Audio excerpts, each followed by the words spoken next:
Glória a Deus. Sempre vai ser assim, a mão do Senhor. Convido o pastor Valdir Dias já, para ele também estar orando pela vida também da nossa irmã Érica, né? Nossa irmã Érica, que vai estar ministrando em nome de Jesus. Aleluia. Glória a Deus. Louvado seja o nome do nosso Senhor Jesus. A melhor parte, né? Muitas das vezes é a palavra, né? E o que ela tem para passar para nós, daquilo de conhecimento, né? Porque nós precisamos crescer em graça, em conhecimento, né, irmãos? É assim. Aleluias. Pastor Valdir? Aleluia. Glória a Deus, amém, amados? Só na alegria de falar, Senhor Jesus, boa tarde a todos. Coloque sobre os seus pés nessa noite, convida a nossa irmã Em nome de Jesus. Amém, irmãos? Sente suas mãos aqui para a frente. Creio que o Senhor tem algo para falar no coração de cada um de vocês sobre este lugar. Creio que o Senhor tem algo a ministrar a tua vida sobre este lugar. Então que nessa noite nós devemos abençoar a vida da nossa irmã cada vez mais, em nome do Senhor Jesus. Amém? Soberano Deus e eterno Pai, nessa dia, Senhor, eu coloco em tuas mãos, Pai, a vida da tua serva, Senhor, em tuas mãos. Pai, eu coloco, Senhor, e te peço que a tua bênção, a tua graça e a tua unção, ela venha sobre a vida da tua serva, sobre este lugar. Tudo aquilo que o Senhor me está, Senhor, e trazer ao coração, Senhor, dessa mulher, meu Pai. Agora o Senhor usará, Senhor, nessa dia, Senhor, para falar do meu coração de cada um neste lugar. Meu Pai, que venha, Senhor, florescer, dar frutos verdadeiros de amor ao coração de todos que estão sobre este lugar. Pai, que o Senhor venha abençoar a família, os passos, a caminhada, e todavia ela venha ser bênção do Senhor onde ela colocar as plantas dos pés. Por isso, neste dia, Senhor, nesta tarde, nós vamos abençoando, Senhor, a vida, Senhor, da tua serva, e que em nome de Jesus, meu Pai, todavia ela possa continuar a te adorar, a clamar, a fazer a boa vontade, meu Pai, em tudo aquilo que o Senhor tenha chamado. Assim eu entrego e abençoo, em nome de Jesus.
impotência, de vontade de não viver,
sistema que nós temos de que você leva um susto e você tem aquela adrenalina, né? E você corre ali, vai fugir do cachorro, por exemplo. Você tem um surto rápido de adrenalina e você precisa dessa ansiedade. Então, a ansiedade não é ruim, não. A ansiedade é algo ruim, é algo do capeta. Não. Deus nos fez com ansiedade, porque nós precisamos dessa adrenalina, nós precisamos dessa ansiedade em níveis controlados para que nós tenhamos. Quem aí dirige? Quem dirige aí? Então você sabe que quando você está no trânsito, vê um carro de frente para você, você tem que ir rapidão, não é desviar, não. Se você ficar lentão, o que vai acontecer? Você vai bater, não é? Então isso aí é a ansiedade que faz com que você tenha aquele reflexo rápido. Então em níveis normais, ela é boa. Só que existe um estado de humor desconfortável dessa ansiedade que nós começamos a ter uma apreensão negativa em relação ao futuro, né? Uma inquietação, uma interna sensação desagradável de preocupação com relação ao futuro, medo, uma sensação de opressão, que é o que? Aquele aperto do peito, preocupações exageradas, uma insegurança, as mães de plantão aí, né? Não só mães, mas os pais também, mulheres, uma irritabilidade, a TPM, começa a ser em excesso. Por quê? Naquele período, por exemplo, pré-menstrual, a mulher vai ficar irritada. Entenda, homens, vai ficar. Mas se está exagerado, alguma coisa errada tem. Né? Existe algo que a gente chama de DPPM, que é um distúrbio, dismórfico, que é uma TPM exagerada, como se fosse assim. Né? Então isso é um distúrbio. Tem que ser tratado. E trata-se com medicação também. Qual médico que trata isso? É ginecologista. Ginecologista. Tem termos populares que são dados para eles. Ah, minha mulher está nervosa.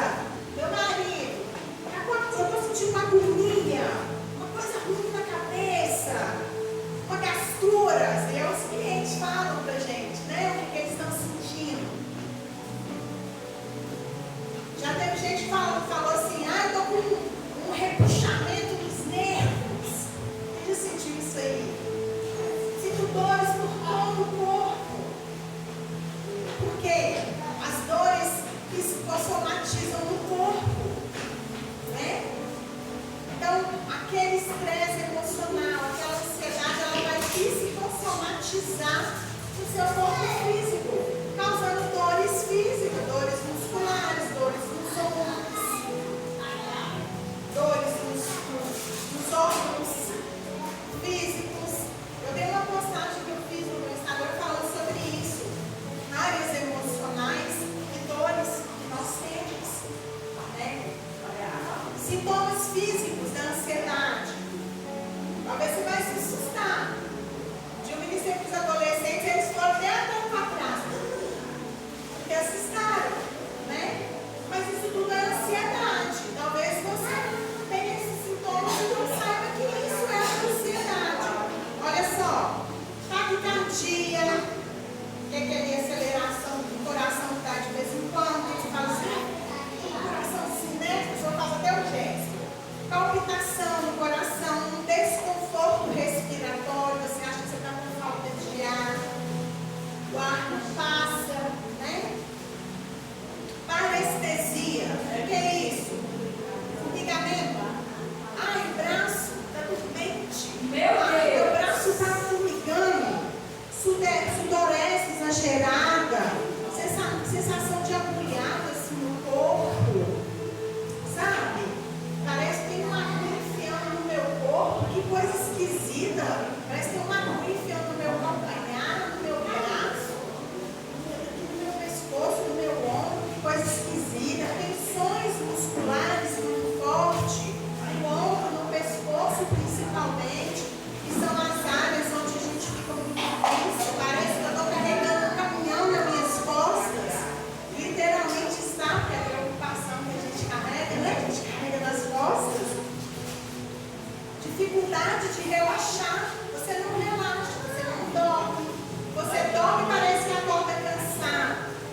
fatores de risco também, né, causados pela ansiedade, que se não forem tratados, vão ocasionar a depressão.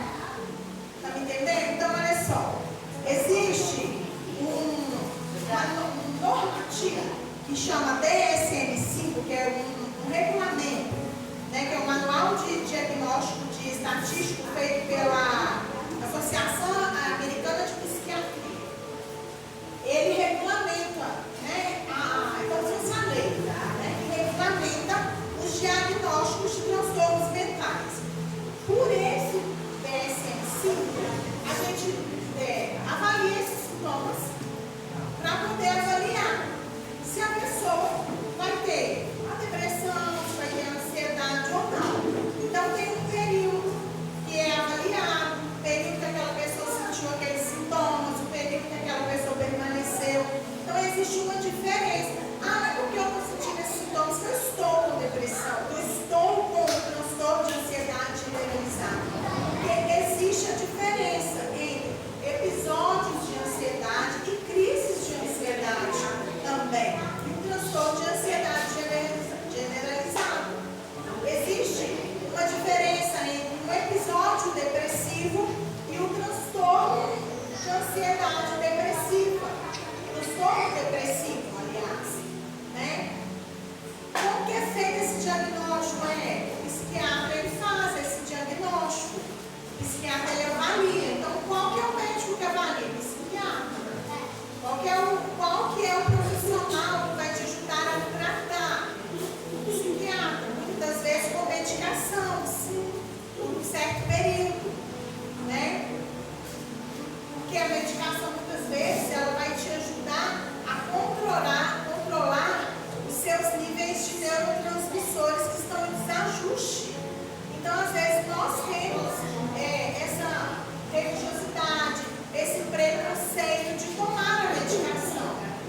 Porque a gente pensa assim, nossa, vou tomar medicação, vou ficar viciada, vai me fazer mal, né? Mas em alguns momentos é necessário sim entrar com medicação.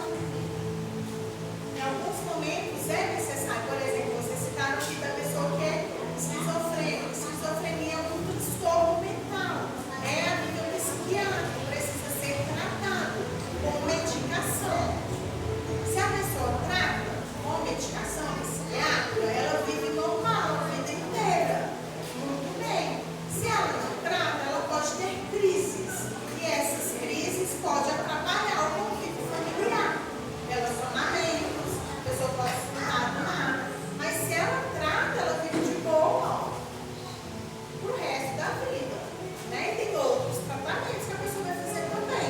Tratamento terapêutico vai ajudar muito, porque ela vai aprender a lidar com os próprios conflitos, né? Com os próprios gatilhos, onde ela vai surtar. Isso tudo vai ajudar, né?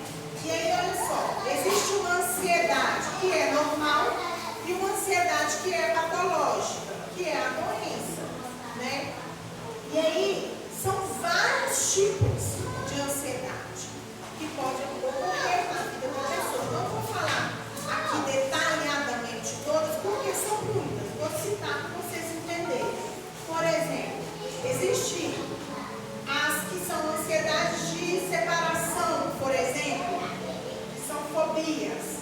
Aí tem criança que é, por exemplo, mutismo seletivo, crianças que vão para a escola, crianças que vivem uma ansiedade por separação, quando vai para a escola pequenininho, e aí por algum motivo, alguma situação que vivenciou, algum pós-traumático, aquela criança ela tem aquele mutismo seletivo. Como que é o mutismo seletivo que a gente fala?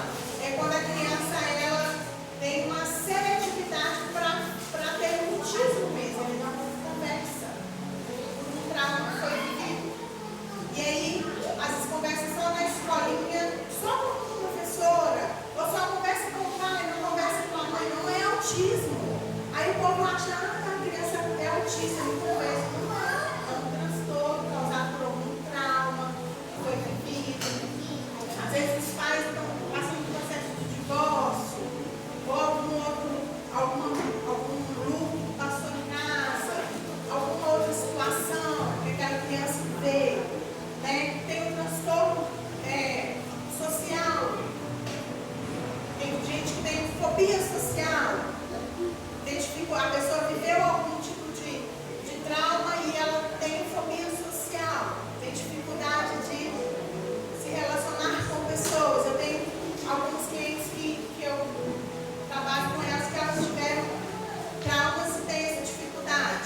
Nós, como psicanálise cristã, nós trabalhamos com essa visão, ciência e fé. Nós trabalhamos, nós entendemos que a fé pautada juntamente com a ciência, vou trazer aqui para vocês que a gente pode trabalhar com essa fé pautada junto com a ciência. E alguns psicólogos eles falam que eles não podem falar de Deus. Eu falo que eu sou, dentro do atendimento, eu falo que eu sou uma serva de Deus, disfarçada de psicanalista. Por quê? Não tem como, né? Não tem como falar do Senhor, não tem como não usar a autoridade do Senhor ali como um instrumento, porque nós somos instrumento de cura, né? E se você não tratar essa ansiedade, esse transtorno de ansiedade, esses episódios de ansiedade, pode levar a uma depressão. Eu vivi um episódio onde eu me encontrei com um estresse muito grande, né? Eu havia passado por situações de muita tensão, situações onde eu havia passado por decepções, situações difíceis. O mundo não é só perdas para a morte, não, gente. O mundo também são separações, perda de emprego, perda abrupta de situação financeira. Às vezes uma pessoa tem um estado social lá em cima e de repente ele perde aquele padrão financeiro e cai embaixo. Aquilo é um luto também, uma separação, um divórcio, uma mudança de uma cidade para outra. Esses pais mudam muito de cidade. Para a criança, que também é um luto, porque ele perde os amiguinhos, ele muda de escola, ele perde os professores, perde a igreja, pastores, vivem muito demais, perdem discípulos, líderes, liderados, entram em rebelião contra eles. Existe um estudo, né, que nós estudamos lá no instituto onde eu me formei, que lá chama Síndrome de Traumas Religiosos. E lá a gente trabalha com pessoas de igreja, que são pessoas que viveram esses traumas a níveis religiosos, a níveis de igreja, decepções com pastores, com líderes, pastores que viveram decepções, se sentiram abandonados, traições, traumas religiosos, abusos. Não é abuso, não estou falando de abuso físico, abuso sexual, não. Estou falando de abuso psicológico, moral, emocional. Isso acontece muito mais do que nós imaginamos. E a depressão, considerada o mal do século, né? De acordo com a OMS, que é a Organização Mundial de Saúde, né? Estima-se que a depressão ela atinge, base, 300 milhões de pessoas no mundo. Quantos milhões de pessoas vocês acham que tem no mundo, gente? Então, a maior parte da população mundial é atingida hoje em dia pela depressão. É uma preocupação excessiva com o passado, é considerado, né? E acontece também por causa de alterações hormonais. Pode ser uma preocupação boa ou preocupação ruim, tá? Porque tem gente que preocupa-se com algo que viveu, por exemplo, relacionado a traumas, a dor. Mas tem gente que preocupa-se com coisas que vai acontecer, com coisas que, por exemplo, trazendo padrões mentais de repetição, que a mãe viveu, o pai viveu.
químico.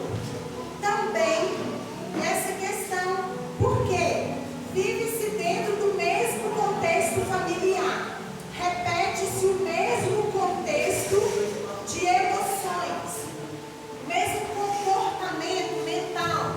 Vocês conseguem me entender? Então é uma casa que tem o mesmo tipo de comportamento, uma casa que tem a mesma tensão, uma casa de brigas, de conflitos, onde aquela pessoa tem o tempo inteiro muita tensão, muito desconforto, a pessoa não se sente bem. Ela vai viver como? Sempre ansiosa, sempre deprimida, sempre triste, não é? Então cabe a você, dentro do seu contexto familiar ali, e quando a gente fala de família, a gente fala de pai, mãe e filhinho. Verdade? É sogra, sogro, pagar, vizinho, não. É você, sua esposa, seus filhos. Estou falando desse contexto. É lógico que a gente, muitas das vezes, tem os agregados, que são, né, sogra, eu mesmo fui. Mas eu estou falando assim, pai, mãe e filhos. O seu contexto familiar. Você, como sacerdote do seu lar, sua esposa, vocês são responsáveis por manter esse ambiente. Meu Deus. De mudar o padrão mental do seu ambiente, do seu lar, não trazer aquela essência. Muitas pessoas repetem o comportamento mental, repetem o padrão mental, inconscientemente. E aí, olha só, existe a diferença do transtorno depressivo e do episódio depressivo. Então acontece uma situação, a pessoa passou às vezes por uma briga, uma separação, uma perda do emprego, um luto. Eu expliquei que não é só morte, né? Mas tem outros tipos. E ali ela vai ter um episódio depressivo. Correto? É normal. Né? É possível. A pessoa passa uma situação, você vai chegar na casa dela, ela está chorando. O que você vai fazer? Você vai acolher a pessoa, né? Verdade. Aí também é demais, né? É possível que a pessoa também não vai chorar, não vai lamentar. Mas, se passou uma semana, 15 dias, 20 dias, opa, a coisa está errada. E aí nós precisamos observar e se atentar aos sinais. Meu Deus. E aí, existe algo que eu queria trazer para vocês, que é algo para o contexto aqui religioso. Porque nós estamos falando para pastores, para pessoas de igreja, que é a diferença da ansiedade para o pecado. Porque lá em Mateus 6:25, quem está com a Bíblia aí, né? Alguém quer ler esse versículo para mim? Mateus 6:25.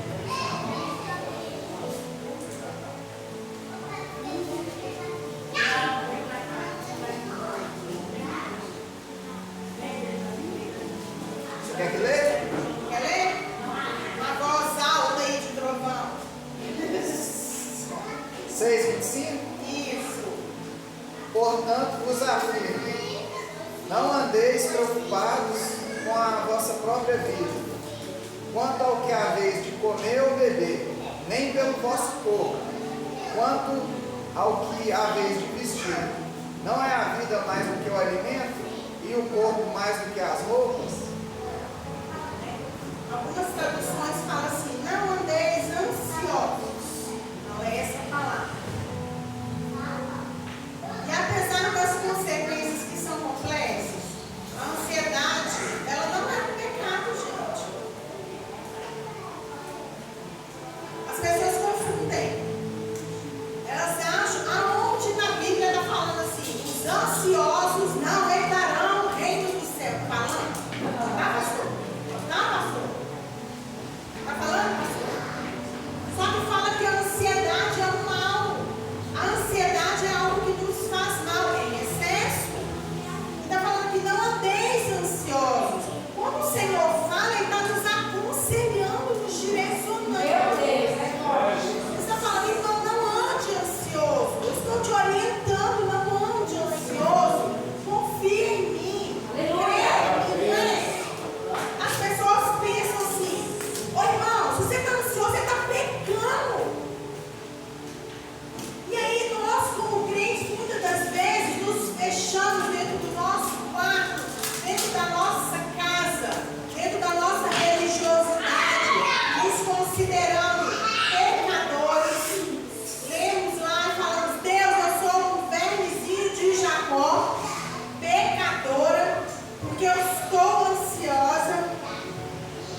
Existe um psicanalista famoso aí, que ele é Gustav Jung.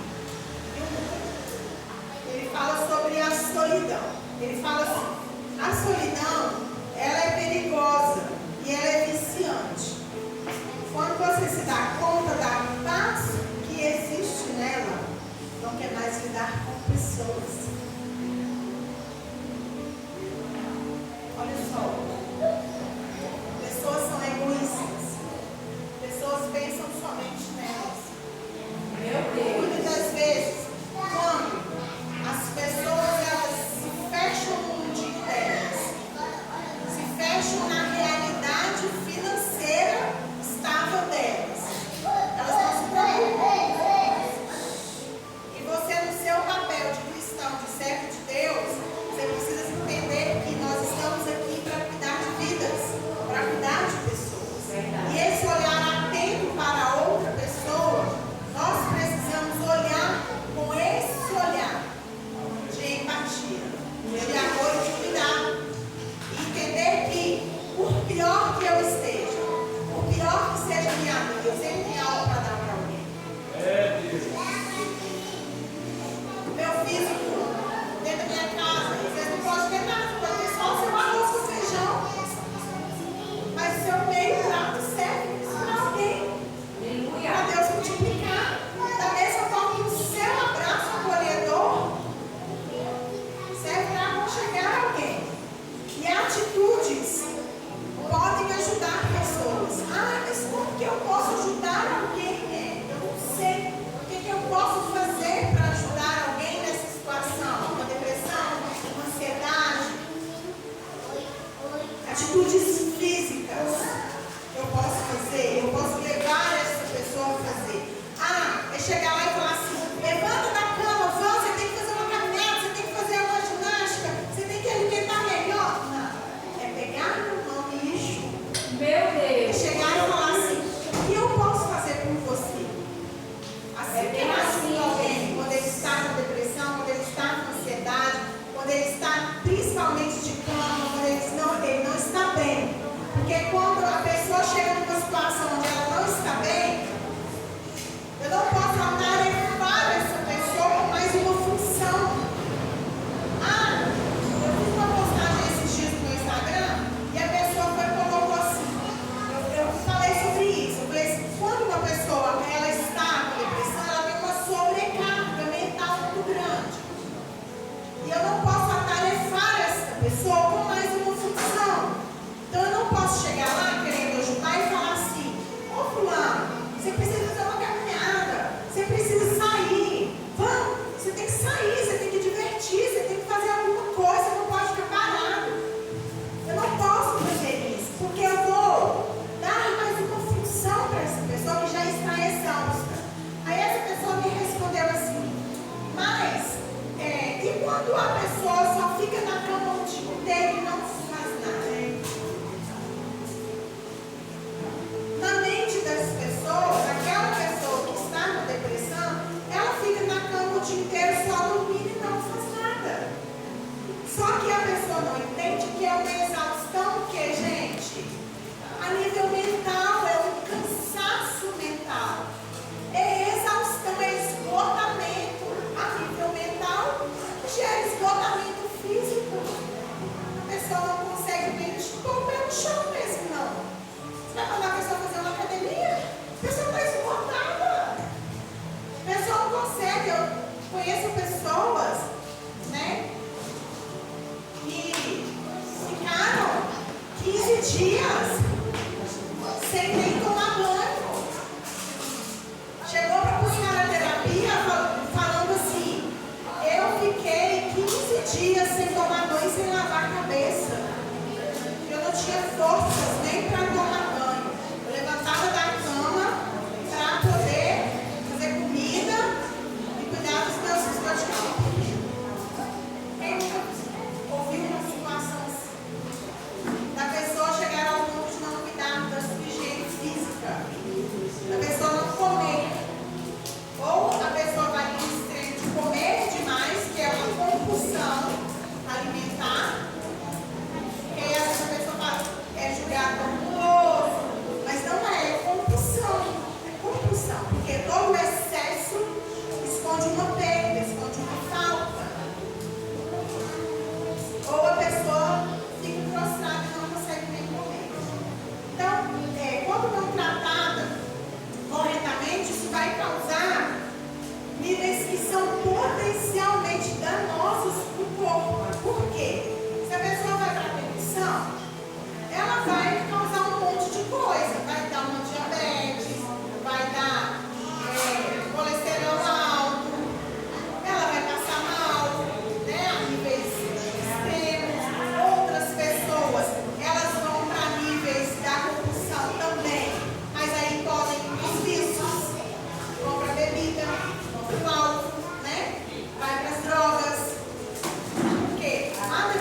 tem mais probabilidade de sucesso.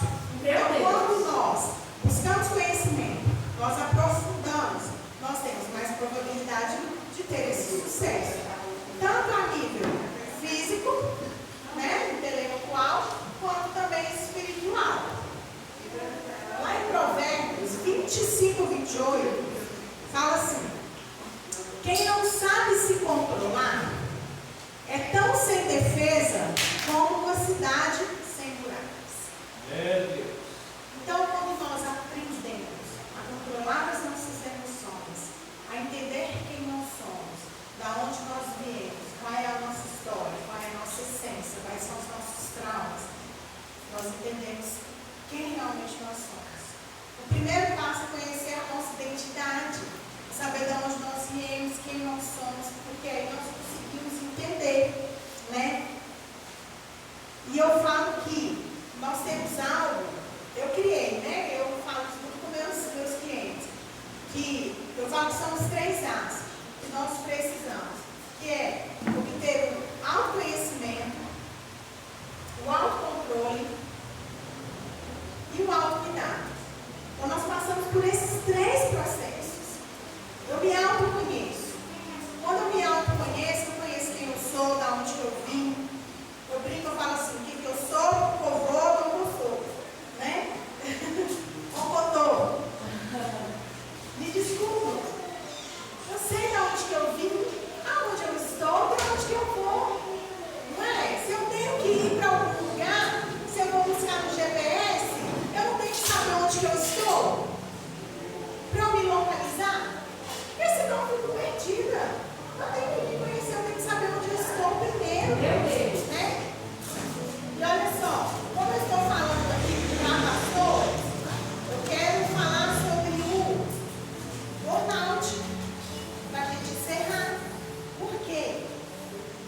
A síndrome de burnout, ou burnout, né, que é o que eles falam assim,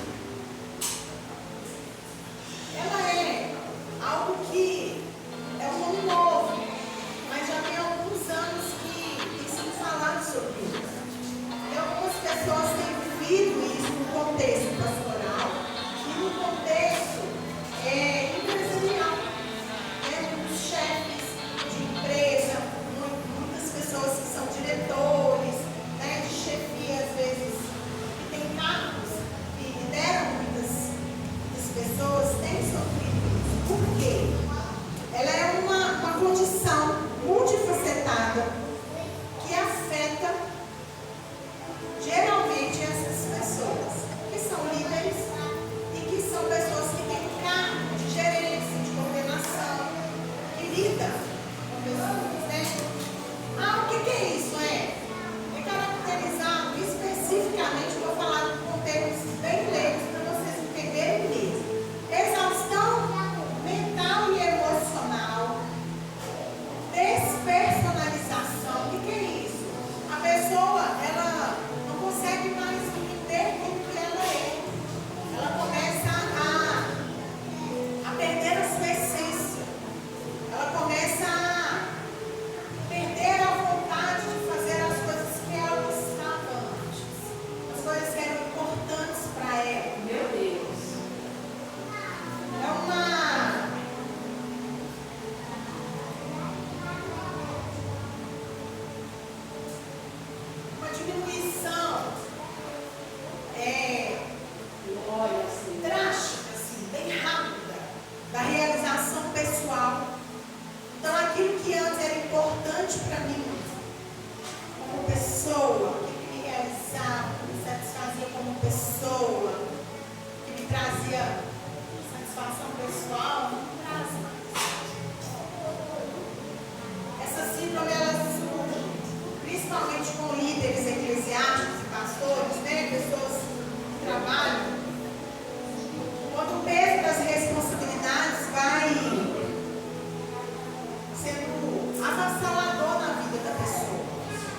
pressão, né? Principalmente para os pastores e líderes, para atender as expectativas dessa congregação, desses liderados, administrar tudo isso que eles têm que fazer, pregar, aconselhar, a presença de todos, né? Visitar, leva eles ao quê? Ao esgotamento físico e mental. São vários os fatores que vão ocasionar isso. Aí como? Né, para essas pessoas, o excesso dessa demanda, né, de cargos, de coisas para fazer. Eu tenho muita responsabilidade. Eu sou aquela pessoa que faz tudo. Eu sou muito boa, eu sou muito gente boa, eu gosto de agradar, de trabalhar na obra, eu vou fazer tudo. E na hora que eu vejo, eu estou cheia de cargo, estou cheia de coisa para fazer e eu não sei falar não. Quem já ouviu aí falar numa síndrome que chama síndrome da boazinha? Já ouviu falar? Existe. É verdade. Síndrome da boazinha. Essa síndrome da boazinha é justamente isso. É aquela pessoa que não consegue falar não. É aquela pessoa que tudo. Irmã, você pode trazer um bolo para a igreja? Você não tem nem R$1. Você não tem nem bolo para dar na sua casa hoje para os seus filhos. Posso? Você se vira, pega emprestado, vai na padaria, eu vou confiar que você leva para a igreja. Você não tem a coragem de falar assim, ô pastora, hoje eu não posso levar, porque eu estou sem condições. Você não tem a coragem de falar, você fala não. Irmã que colar bonito, gostei. Você gostou, irmã? Gostei de você. Gostou, irmã? Bonito, comprei na lojinha aqui da vizinha. Olha a diferença. Você gostou? De novo, recebeu, eu vou comprar um, vou te dar, tá? Esse aqui é meu, uai. Eu já fiz. Eu já fiz. Existe outra síndrome. Uma síndrome do Messias.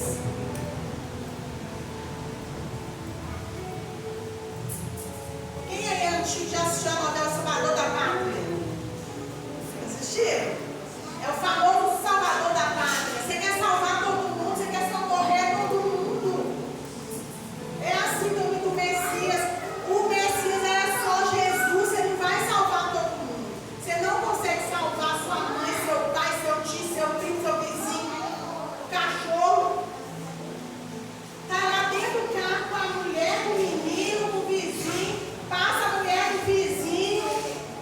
Ô fulano, você não socorre aqui, não sei o que, você está saindo. Não pode, vai ter que socorrer. Não, é lá que só mulher vai socorrer o outro. Está sempre se doando, está sempre. Não estou dizendo que nós não podemos nos doar pelo outro, que a Bíblia fala.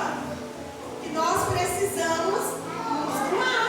Mas, olha só, existe um versículo que diz assim, amar o próximo como? Não consegui ouvir, gente. Eu tô com. Amar o próximo. Agora repete e fala assim, como a minha. Amar o próximo. Você se ama o suficiente? Olha só. Essa exaustão mental, essa sobrecarga, essa demanda, essa falta de energia e motivação, muitas das vezes que tem causado essa exaustão, é outro fator que tem causado isso. E aí, existe um fator específico que causa burnout em pastores, que é algo que nós chamamos de isolamento e solidão. Por quê? Pastores, eles não têm muitas das vezes com quem contar. Todo mundo conta com eles, mas eles não têm com quem contar. Porque eles não têm muitas das vezes um líder acima deles.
tem outro pastor.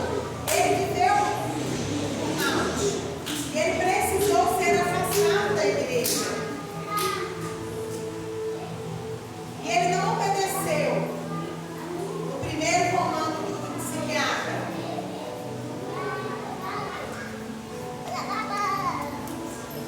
E ele precisou ser afastado. Depois ele teve outro afastamento. Até que ele obedeceu e ficou afastado. 1 ano, depois 2 anos. Viveu essa exaustão mental. E foi terrível para ele. Viveu dias terríveis. Depois desse afastamento, ele ainda viveu outra coisa. Que é uma síndrome que nós chamamos síndrome do ninho vazio. Por quê? Um homem que visitava, aconselhava, visitava até de madrugada.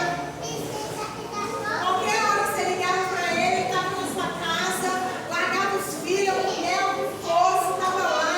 A igreja era mais que a casa dele. E aí, de repente, ele se depara em casa.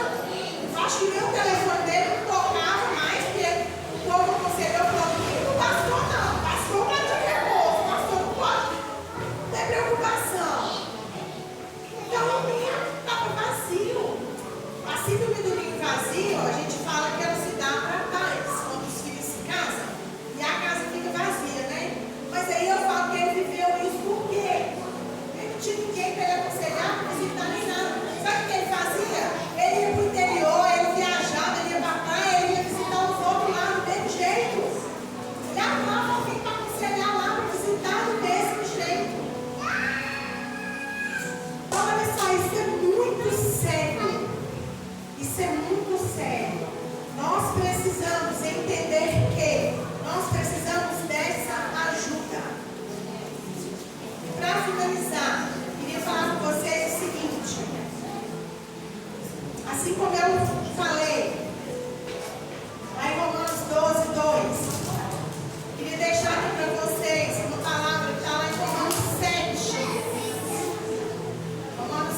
pude entender as palavras que eu ouvia lá na minha infância. Cala a boca!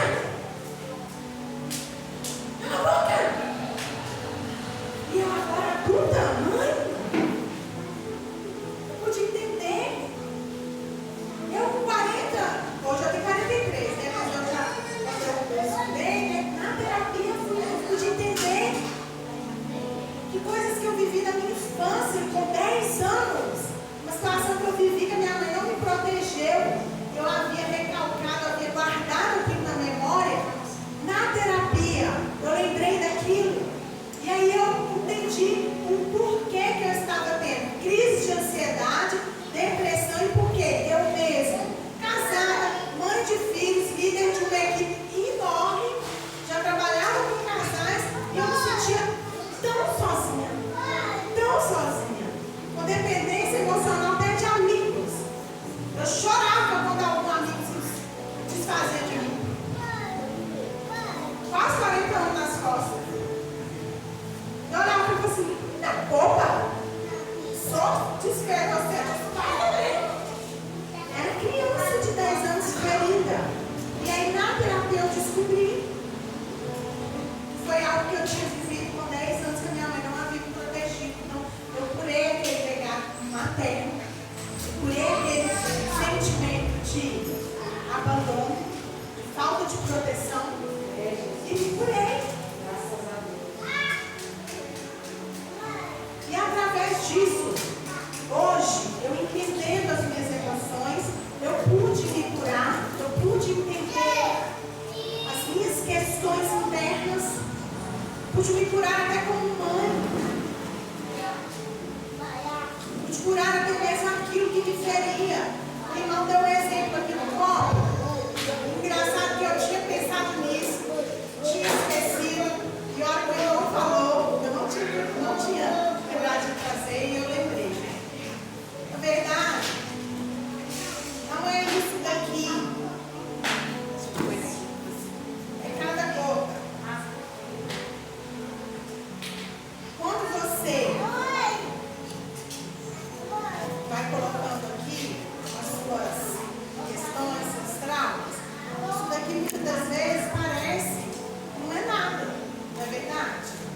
Só que quando a gente vai se lembrando de cada situação que a gente viveu, quando a gente vai vivendo, quando a gente vai enchendo esse copo,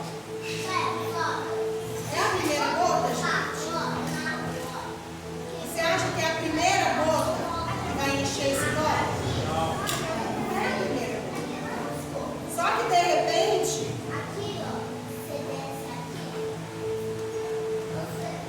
eu estou aqui, ó. Vocês estão conseguindo enxergar? Eu estou exausta. Eu estou com esse esgotamento a ponto de explodir.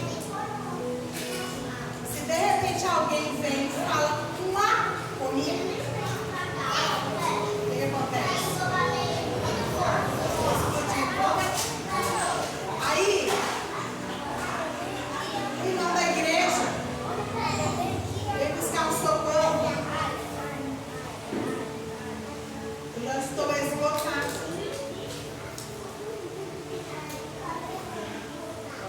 O que acontece? Meu filho tem uma crise de pirraça comum em crianças. O que a mãe vai fazer?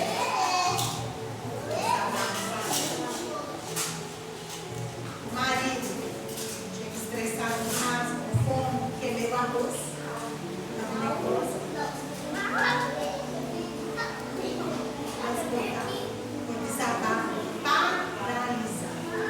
Quantas vezes nas minhas crises eu fazendo comida, eu queimei o arroz. Eu chorei. No arroz queimou. Porque eu precisava ser a mãe perfeita, a esposa perfeita, a líder de casais perfeita, a líder de célula perfeita.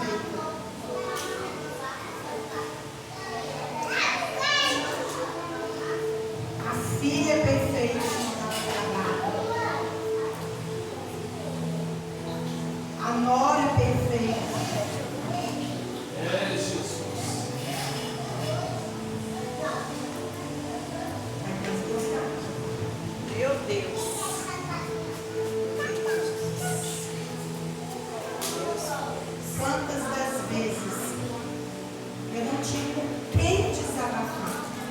Porque meu pastor estava computado, afastado. Minha amiga tinha morrido. Não contei para vocês não, né? O que eu vou falar? E agora? Que desespero. Vou falar com quem, gente? Eu não tenho ninguém para falar. Érica, eu preciso de ajuda. Eu preciso de socorro. Aconteceu isso. Vem no velório orar. Me ajuda. Olha.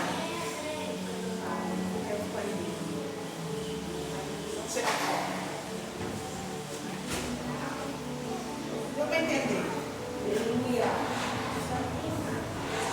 Eu desesperada. E as pessoas não entendiam o que eu estava vivendo. E eu não tinha com quem falar. Eu não tinha com quem pedir socorro. Primeiro copo. Foi só um momento. Aí você tira de baixo, né? Deixa o copo cheio. Pra ela. Eu não tinha ninguém para fazer isso aqui não, ó. Deixa o copo cheio pra ela. Os bastidores, dei uma ajuda aqui. Cadê o irmão para me ajudar a esvaziar o copo? Não tinha. Pode encher o copo. Você tem alguém aí para te ajudar a esvaziar o copo, irmão? Oi, eu não tinha ninguém para me ajudar a esvaziar o meu copo. Muitas das vezes eu precisei chorar com o Senhor. Muitas das vezes meu esposo olhou para mim e falou assim: amor, eu não entendo por que você está sentindo tanta solidão. Eu estou aqui com você. Eu falei: sei, amor, você está aqui, eu tenho você, eu tenho os meninos, mas eu estou me sentindo sozinha. Eu não sei porquê, mas eu estou me sentindo sozinha. E ele se sentiu impotente porque ele não conseguia me ajudar. Ele não conseguia me ajudar. Ele era um homem bom, um marido bom, um homem que tentava me ajudar. Ele já estava começando a entrar em esgotamento também. Eu estava ficando chata, rixosa. Já ouviu falar na Bíblia, mulher goteira? A Bíblia fala da mulher goteira. Teve um dia que ele falou comigo da mulher goteira, eu entrei em prantos. Falei: Deus, eu sou essa mulher goteira, essa mulher rixosa, grigueira, tira isso de mim. Eu não aceito ser isso. Mas não está em mim. Eu não sou isso, Deus. As dores que estavam na minha alma eram tão grandes, tão profundas.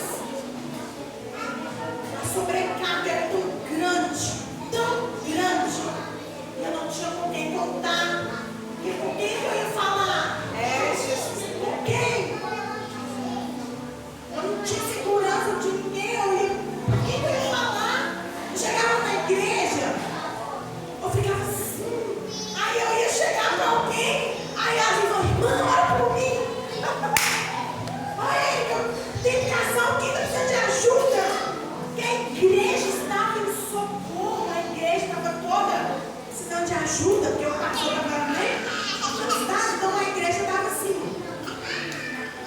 quase um desespero, porque precisava todo mundo ser socorrido mesmo. Os líderes que estavam de pé estavam socorrendo quem precisava. Eu não tinha coragem de pedir socorro para quem que eram como se diz, os remanescentes ali. Jesus. Está entendendo? Dessa forma. Meu Deus. E não era pecado não, irmão, era ferida na alma mesmo. Era ferida na alma mesmo. Talvez você se encontre com esse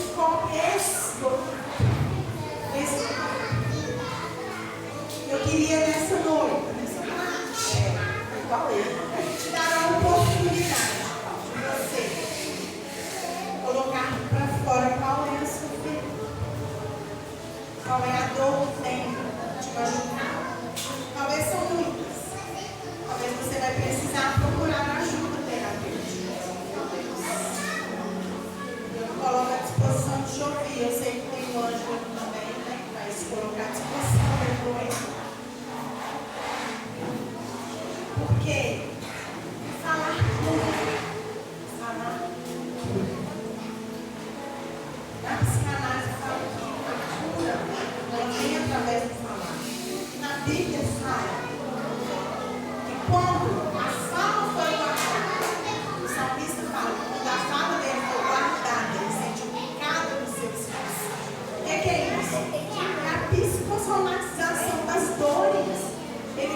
guardou a fala dele, ele não colocou para fora, e ele se machucou, ele se secou.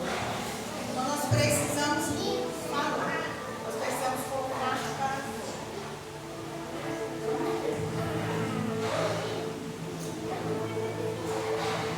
No momento que eu mais me senti desamparada, foram vários, né, claro? Mas foi um desses momentos que eu falei para você. Nós somos seres humanos. E quando nós expressamos a nossa fragilidade, o Senhor, Ele nos ouve. O pastor Jefferson que falou dele, né? Pastor, qual foi o momento que você, como mulher, quando você sentiu a sua maior dor?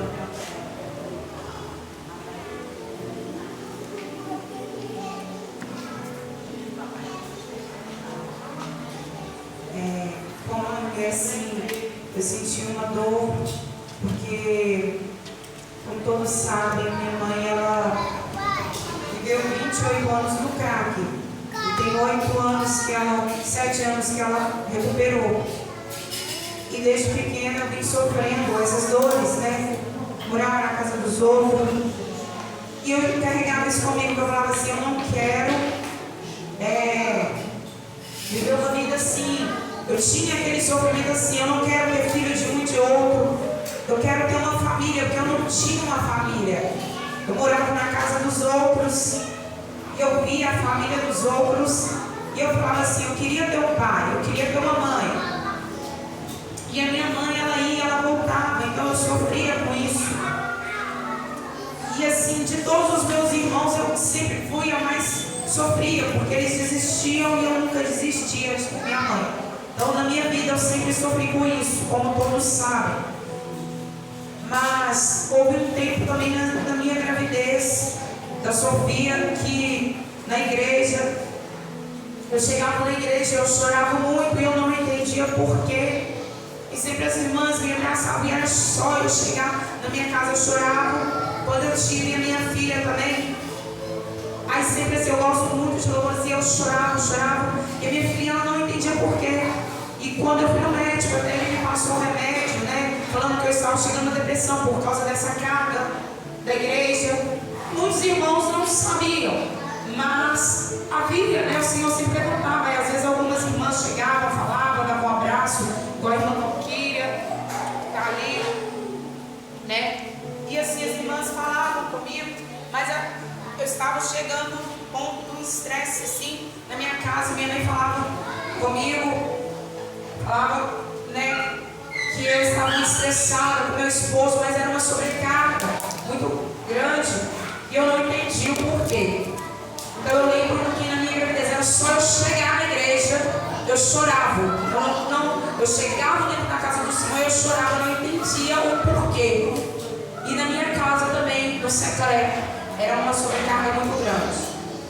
E na gravidez do meu filho também, depois que eu tive, aconteceu novamente.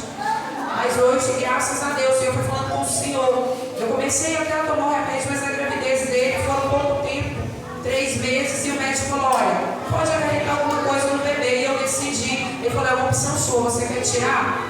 O fluoxetina, que é para ajudar pelas palpitações no peito. Eu falei assim, não, eu vou tirar. Eu vou tomar coisas naturais, né, chá, sempre tomei. E decidi, então assim, né, até hoje, mas no momento, pouco tempo pra cá, eu comecei a estar sofrendo de novo, mas fiz o check-up e hoje eu estou, né, tratando indo nos médicos, a pressão subiu muito, mas eu estou exercitando. Então, assim, a fonte que eu tenho assim é o Senhor, e eu me sinto bem fazendo exercício. Eu estou falando com o meu esposo, eu sinto bem exercitando, vou lá, faço o meu exercício, né? Tive ali um emagrecimento, então assim, a saúde ela vem melhorando. Falo com minha mãe, falo com meu esposo, porque é uma carga muito grande.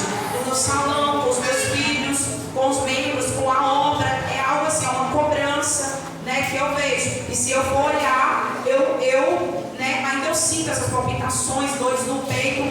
Se eu olhar, eu vou paralisar. Mas eu olho para Cristo. Mas hoje eu estou procurando olhar também que a minha minha saúde, porque minha família precisa de mim, meu irmão tem esquizofrenia. Então, assim, minha casa precisa de mim. Eu tenho que estar resolvendo sempre os problemas da minha mãe, do meu irmão, dos meus filhos, do meu esposo, que já ficou na cama e tem voltado, né, com a coluna, né, à igreja. Então, é uma sobrecarga muito assim em cima de mim, os familiares do meu esposo. E assim, irmãos, eu falo com vocês, nós precisamos. Então, eu fui ao médico, né, tenho seguido as orientações. Às vezes nós pensamos que é bobeira, mas não é bobeira, né? Nós precisamos buscar ajuda, né? Hoje eu não estou tomando remédio, mas eu tenho buscado e falo, o que é bom para você? O que eu amo é estar na casa do Senhor. Eu falei com ele, estar na presença de Deus. Bom, a minha cliente está aqui, eu agora, né, estou trazendo, ela sabe que eu falo, ó, eu largo tudo, que eu amo é estar na presença de Deus, é cuidar da minha família, é cuidar das pessoas da igreja, né? É isso que é o meu prazer, me traz satisfação e de louvar o Senhor. Mas eu preciso cuidar de mim primeiro. Então é isso, irmãos. E eu sei que eu preciso estar cada dia sarando minha alma, porque tem coisas que ela falou bem mais de trás. Eu consegui, o meu irmão fala assim, ó, a culpa da minha vida ser assim, ele culpa, às vezes, é minha mãe, mas não existe. Nós precisamos ter uma decisão de mudança, de querer mudar, né? Então eu quero falar com vocês, é isso. Eu vou voltar para ela.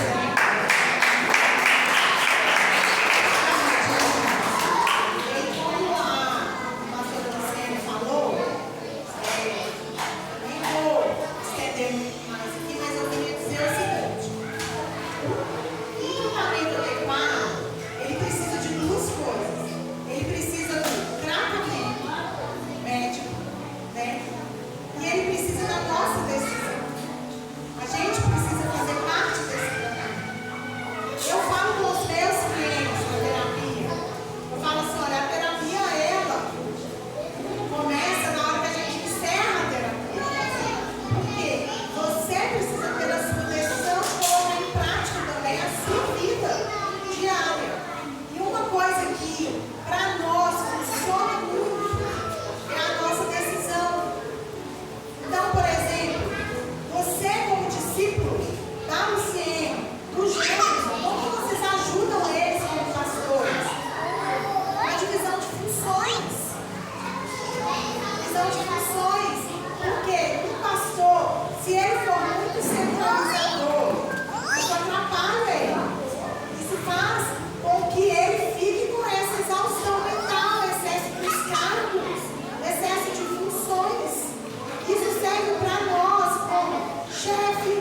Não abandone o barco.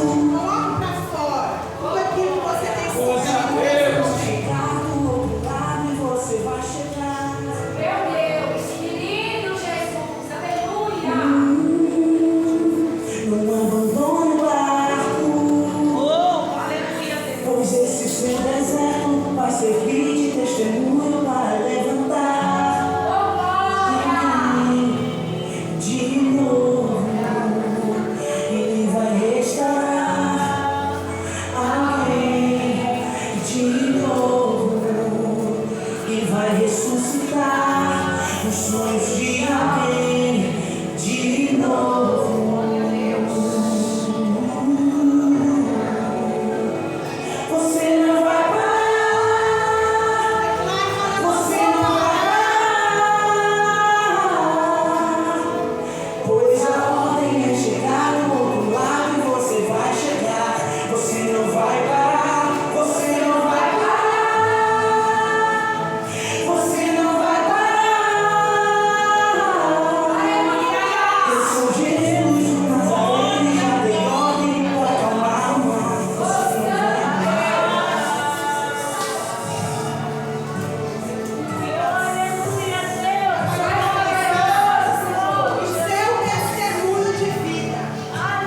Deus Santo. Glória a Deus. Deus é fiel. Né? Olha a palavra, né? Olha que instruções. Nós já podemos sentir uma leveza de cura na nossa alma, né, irmãos? Tem mais, né? Vamos nessa noite também receber o Ângelo, né? Que vai também estar trazendo as instruções para as nossas vidas, né? Em nome de Jesus. Ele trouxe o material ali. Espera mais um pouquinho, irmãos. Isso não é todo dia. Tem mais do Senhor para a nossa vida, amém? Esse é o dia que o Senhor ele preparou para mim e para você. Às vezes nós falamos que é para o Senhor, mas o Senhor lhe reservou bênção sem fim para mim e para você também, amém? Vamos receber nessa noite, em nome de Jesus. Quero orar pela sua vida em nome de Jesus. Eu já vou estar trazendo para você também o notebook aqui, em nome de Jesus, né? Vamos levantar as mãos aqui, vamos abençoar a vida dele, em nome de Jesus. Já tive boas recomendações, é um servo do Senhor, é uma bênção, né? Então, olha para você ver, né? Tem um bom testemunho que a nossa irmã Érica, né, falou bênçãos da vida dele, né? Senhor, nosso Deus e Pai, neste momento, Senhor, eu quero colocar a vida, Senhor, da vida do Ângelo em tuas mãos, Pai, a vida da família dele que se encontra aqui, Pai, em tuas mãos, que o Senhor possa cumprir a